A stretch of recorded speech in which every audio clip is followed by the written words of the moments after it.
Dari selanjutnya yakni adalah peradaban pada masa Rasulullah Shallallahu Alaihi Wasallam. Yang pertama yakni adalah pembangunan Masjid Nabawi. Ketika pertama kali Nabi sampai di Madinah, pekerjaan sekaligus langkah pertama yang dilakukannya adalah membangun sebuah masjid, yaitu Masjid Nabawi tentunya. Nah, berjamaah di masjid pada masa Nabi tentunya tidak hanya menjadikan masjid sebagai tempat yang berfungsi sebagai tempat ibadah saja. Akan tetapi masjid pada masa Nabi Muhammad itu dengan bentuk bangunannya itu juga berfungsi sebagai tempat tinggal sahabat yang belum mempunyai tempat tinggal. Semacam itu. Jadi setelah hijrahnya Nabi dari Mekah ke Madinah bertemu dengan kaum Ansor dan juga kaum-kaum Majmuk Madinah yang lain, itu langkah pertama Nabi Muhammad adalah mendirikan masjid sebagai sarana berkumpulnya, berjamaahnya kaum muslimin di Madinah tersebut. Jadi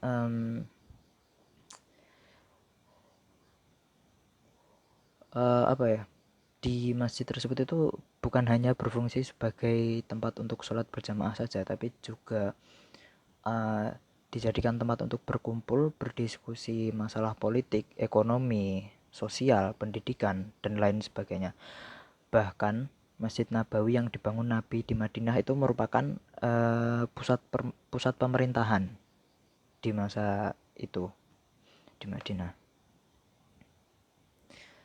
Dan selanjutnya yakni adalah persaudaraan antara kaum Muhajirin dan kaum Ansor.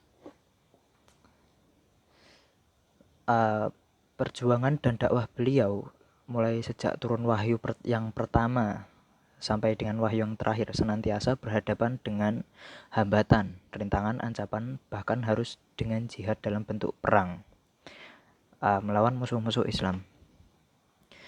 Di dalam perjuangan tersebut terdapat peristiwa hijrah pengikut Rasulullah dari Mekah ke Madinah. Jadi hijrah Rasulullah dari Mekah ke Madinah ini adalah hijrah yang kedua. Ada hijrah yang pertama, tapi ini hijrah yang kedua. Dan alasan mengapa kaum Muhajirin hijrah ke Madinah itu adalah dikarenakan di Mekah mereka mendapatkan siksaan dari kaum kafir Quraisy atas berimannya mereka kepada Allah Subhanahu wa taala dan juga Rasulullah Shallallahu alaihi wasallam. Sebagai penguat hijrah Nabi, itu hijrah Nabi ke Madinah itu setelah adanya Baiat Aqabah 1 dan Baiat Aqabah 2. Baiat Aqabah 1 itu berisi bahwa penduduk Madinah itu mengakui kerasulan, kenabian Nabi Muhammad SAW dan juga berjanji bahwa mereka tidak akan menyekutukan Allah Subhanahu wa taala, berzina, mencuri dan juga melakukan perbuatan mungkar lainnya. Dan kemudian setelah Baiat Aqabah 1 ini Rasulullah sudah semacam memiliki gambaran untuk melakukan hijrah ke Madinah. Dan kemudian pemikiran tersebut diperkuat lagi setelah adanya Baiat Aqabah yang kedua. Jadi Baiat Aqabah yang kedua ini terjadinya kurang lebih semacam ini. Setelah kaum Madinah itu mengakui kerasulan kenabian Nabi Muhammad SAW, mereka melakukan syariat-syariat Islam berupa yakni pergi untuk berhaji ke Mekah, ke Ka'bah.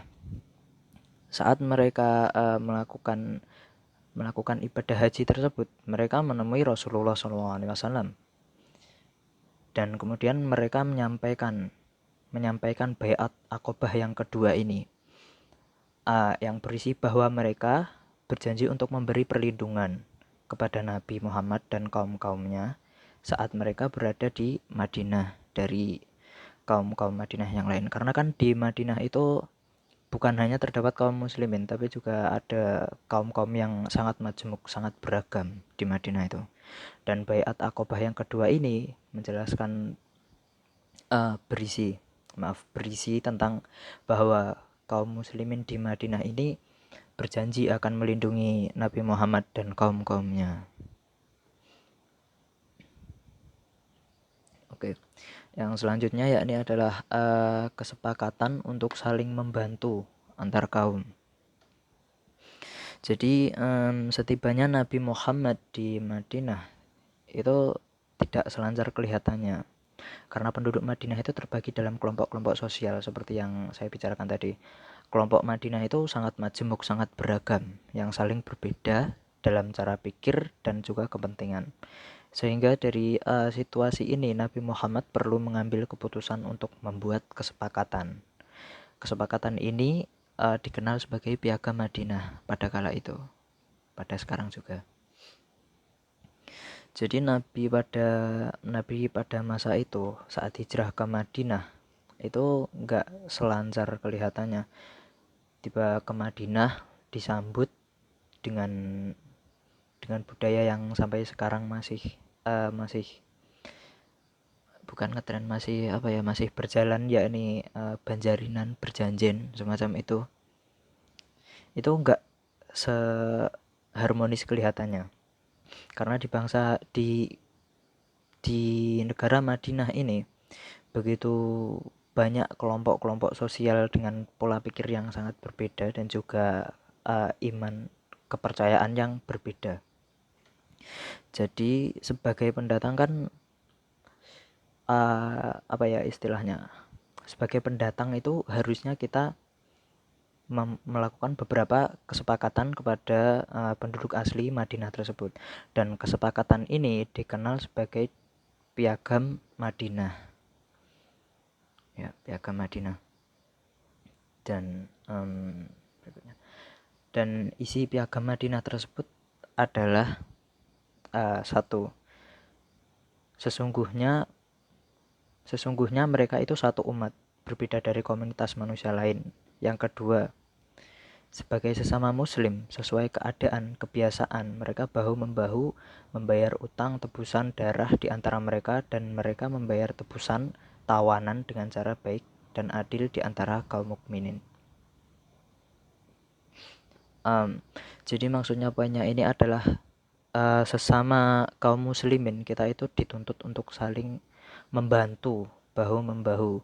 Kalau misalkan ada perseteruan problema antara kaum satu dengan kaum yang lain, maka kita juga membantu, walaupun itu bukan kaum muslimin, tapi kita diutamakan untuk membantu sesama kaum muslimin, semacam itu.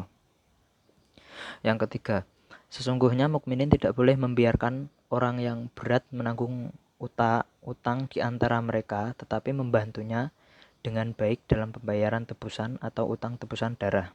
Ya, ini masih masuk sesama muslim harus saling tolong menolong, semacam itu.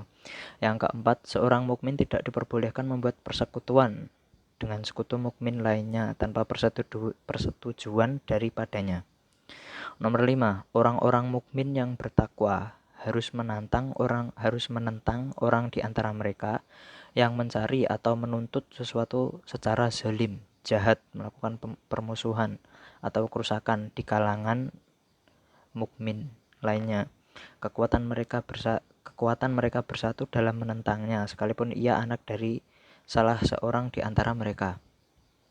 Jadi sesama mukmin kita itu dituntut untuk saling mengingatkan apabila salah seorang dari kita melakukan perbuatan yang kiranya dilarang oleh Allah Subhanahu wa taala. Kita sebagai sesama kaum muslim harus saling mengingatkan. Dan nomor 6, seorang mukmin tidak boleh membunuh orang beriman lainnya lantaran membunuh orang kafir. Tidak boleh pula orang beriman membantu orang kafir untuk membunuh orang beriman. Jadi semacam ini. Kalau misalkan kita orang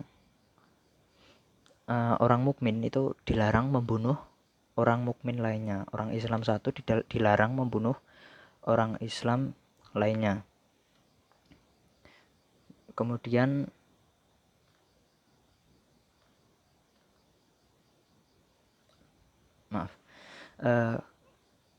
kemudian tidak boleh pula orang beriman membantu orang kafir untuk membunuh orang beriman. Jadi kita juga tidak boleh membantu orang di luar Islam, orang kafir itu membunuh orang Islam. Jadi semacam itu. Kurang lebih seperti itu isi piagam yang dapat saya sampaikan. Cuma ada 6, tapi sebenarnya masih ada banyak. Jadi cuma agak dipersingkat saja karena banyak sekali. Kurang lebih seperti itulah poin-poinnya. Kalau ada yang belum jelas bisa ditanyakan nanti. Oke. Jadi kesimpulannya, Rasulullah merupakan putra tunggal dari Abdullah dan Aminah yang lahir pada 9 Rabiul Awal tahun Fil atau tahun gajah seperti yang disampaikan tadi. Secara singkat, 3 misi Nabi Muhammad SAW yakni antara lain untuk mengajarkan tauhid kepada kaumnya sebagai rahmatan lil alamin dan menyempurnakan akhlak manusia serta menjadikannya mulia dan bermanfaat.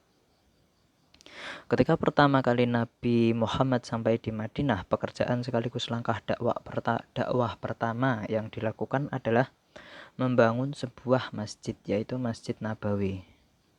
Di dalam perjuangan dakwah terdapat peristiwa hijrah pengikut Rasulullah SAW dari Mekah menuju ke Madinah yang merupakan jalur keluar paling sulit pada masa itu. Jadi hijrahnya itu adalah hijrah paling sulit, hijrah yang kedua, karena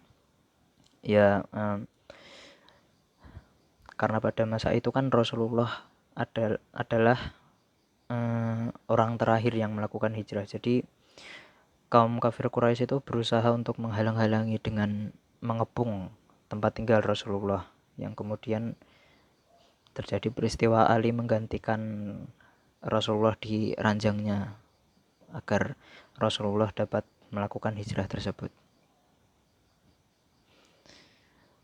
Dan kemudian kegiatan hijrah ini menjadi dasar tumbuhnya kelompok terpuji, yakni kelompok Muhajirin dan kelompok Ansor.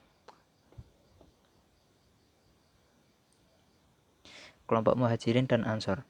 Sahabat yang hijrah dari Mekah ke Madinah disebut Muhajirin, sementara yang tinggal di Madinah disebut kelompok Ansor.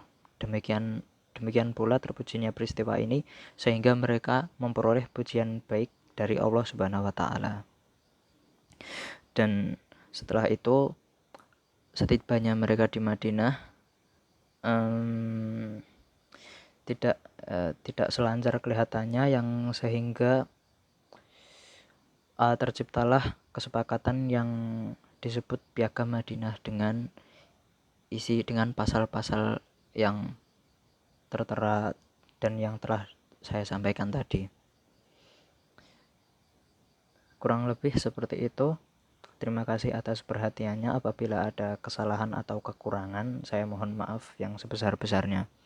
Dan apabila ada pertanyaan atau ada sanggahan, kritik, saran, bisa disampaikan setelah menonton video ini tentunya. Sekian, wassalamualaikum warahmatullahi wabarakatuh.